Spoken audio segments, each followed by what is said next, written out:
Piala Dunia tahun 2026 sudah tak terlalu jauh lagi. Piala Dunia tahun 2026 belum dekat, tetapi sudah tidak terlalu jauh bagi timnas Indonesia. Hasil imbang 0-0 melawan Australia salah satu barometernya. Dalam pertandingan kualifikasi Piala Dunia tahun 2026 di Stadion Utama Gelora Bung Karno, Senayan, Jakarta pada Selasa 10 September malam, Socceroos dibuat frustrasi oleh Jay Isis, DKK, Martin Paes seperti menggendong tim. Narasi jika bukan Paes, mungkin Indonesia kalah 0-5 terasa nyata, namun tidak demikian juga. Ada kerja keras kolektif yang menyala. Hukum dasar sepak bola mengatakan, kekayaan strategi akan menunjang performa. STY dengan percaya diri mengatakan, performa Indonesia akan meningkat di laga selanjutnya. Argumennya, saat ini sebagian besar pemain masih berjuang mengembalikan kondisi diri di klub. Ada yang sudah jadi pemain inti di kompetisi, tetapi masih ada yang jadi cadangan mati. Seiring berjalannya kompetisi, Shane yakin level fisik pemain akan berisi. Sentuhan yang sempat hilang bakal kembali. Dan ini yang penting, mentalitas ikut berdiri. Situasi ini, dalam kacamata Shin Tae-yong, bisa membuat penampilan Indonesia makin garang. Jika Arab Saudi dan Australia saja bisa ditahan, menang atas Cina dan Bahrain tentu bukan khayalan. Apakah ini artinya Piala Dunia tahun 2026 di Amerika Serikat, Kanada, dan Meksiko tak jauh lagi? Tentu. Namun, jauh dekat bukan ukuran. Sebab siapa saja bisa kecelakaan.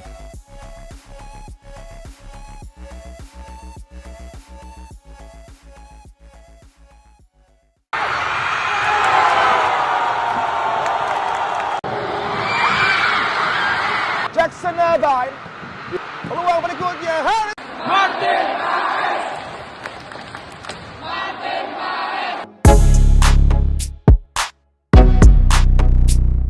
Timnas Indonesia berhasil imbangi Australia tanpa gol. Tim nasional Timnas Indonesia berhasil merebut 1 poin usai menahan Australia 0-0 di Stadion Utama Gelora Bung Karno SUGBK, Jakarta, pada Selasa 10 September 2024 malam WIB. Dalam matchday kedua grup C babak ketiga kualifikasi Piala Dunia 2026 zona Asia tersebut, Garuda benar-benar ditekan habis. Namun pertahanan timnas Indonesia mampu bermain apik. Bisa dikatakan Martin Paes menjadi bintang di laga tersebut. Sebab kiper FC Dallas itu beberapa kali menyelamatkan gawang timnas Indonesia dari peluang emas yang diciptakan Socceroos julukan timnas Australia.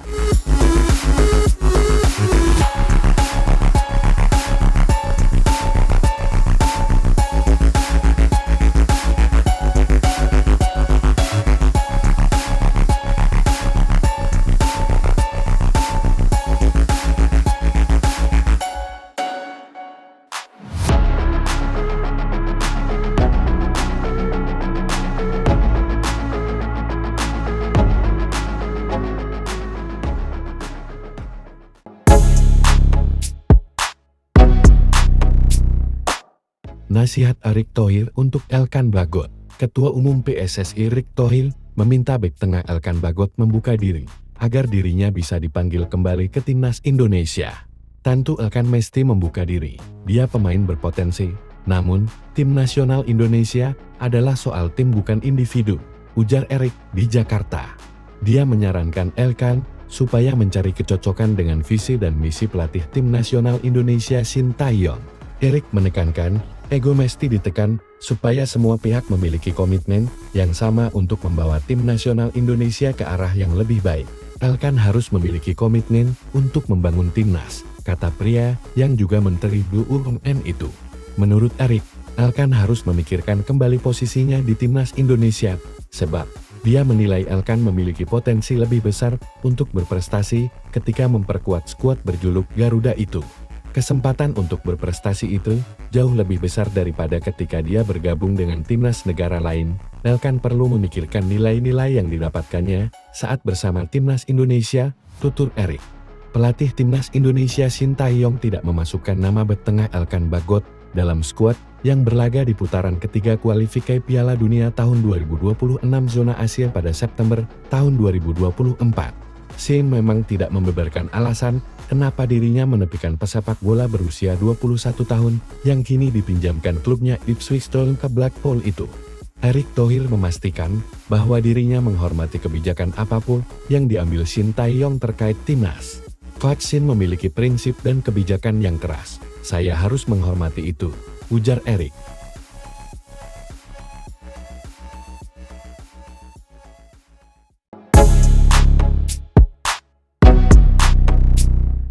Shin berharap Meis dan Eliano bela timnas mulai November. Pelatih tim nasional Indonesia Shin Tae-yong berharap dua pemain keturunan Indonesia berpaspor Belanda Meis Hilgers Eliano Reijender dapat membela skuadnya mulai November tahun 2024. Saya berharap mereka bisa bermain pada November. Kalau Oktober, sepertinya sulit, ujar Shin di Stadion Madia Gelora Bung Karno, Jakarta, Minggu. Meis Hilgers dan Eliano Reijender tengah menjalani proses naturalisasi atau kewarganegaraan agar dapat memperkuat tim nasional Indonesia. Mereka sudah bersua dengan Ketua Umum PSSI Erick Thohir pada Jumat 6 September di Jakarta dan sempat berlatih bersama skuad timnas Indonesia keesokan harinya. Belum ada keterangan resmi baik dari PSSI maupun pemerintah terkait sudah di tahap mana naturalisasi Hilgers dan Reijenders. Kedua nama itu harus mengikuti beberapa tahap sebelum menjadi WNI, mulai dari pemberian rekomendasi dari PSSI ke Kementerian Pemuda dan Olahraga, Kemenpora. Kemudian, prosesnya akan melibatkan banyak pihak seperti Kementerian Hukum dan HM DPR RI dan, terakhir, Presiden Republik Indonesia. Terkait hal itu, manajer Timnas Indonesia, yang juga Ketua Badan Tim Nasional BTN Kombes Pol Sumarji, meminta masyarakat untuk menunggu perkembangan. Nanti pasti dikabarkan, jika ada perkembangan, tutur Sumarji. Sementara terkait, apakah Meis dan Eliano akan menonton laga grup C putaran ketiga kualifikasi Piala Dunia 2026 zona Asia Timnas Indonesia melawan Australia di Stadion Utama Gelora Bung Karno, Jakarta, Selasa 10 September. Dia memastikan tidak, karena mereka sudah kembali ke Belanda. Eliano kembali tadi pagi, Meis kemarin, ujar Sumarji.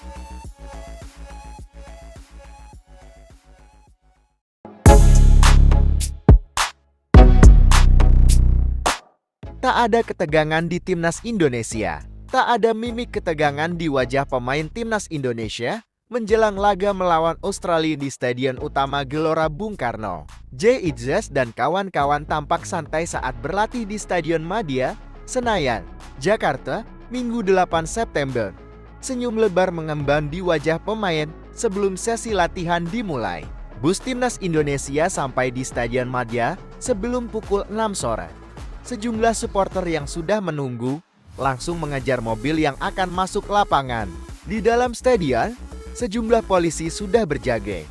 Mereka berdiri di sejumlah titik sambil memperhatikan sekitar. Saat Martin Paes diwawancara, ia turut mengawal di sisi belakang. Begitu pula saat Shin Tae-yong diwawancara, ada 5 polisi yang mendampingi. Sebanyak 4 orang berseragam dan 1 polisi berseragam putih ikut mendampingi. Dalam sesi latihan terbuka selama 15 menit itu, pemain memulai pemanasan dengan serius. Nyaris tak ada pemain yang pemanasan dengan gerakan asal-asalan. Awalnya, pemain terbagi dalam beberapa kelompok. Mereka meregangkan otot dengan bermain kontrol bola. Sekurangnya ada 3 kelompok besar yang tersebar. Jay berkelompok dengan Witan Sulaiman, Egy Maulana Fikri, Ramadhan Sananta, dan Shain Patinama. Lantas ada Hoki Caraka, Marcelino Ferdinand, Rizky Ridju, dan Esnawi Mangkualam. Begitu mulai latihan umpan bola ke depan yang dilanjutkan dengan berlari. Tak ada umpan pelan. Semuanya keras terukur. Ini membuat pemain fokus dalam mengontrol bola. Setelah 15 menit, sesi latihan terbuka berakhir. Pemain mulai bersiap melakukan latihan taktik untuk menghadapi Australia pada Selasa 8 September malam.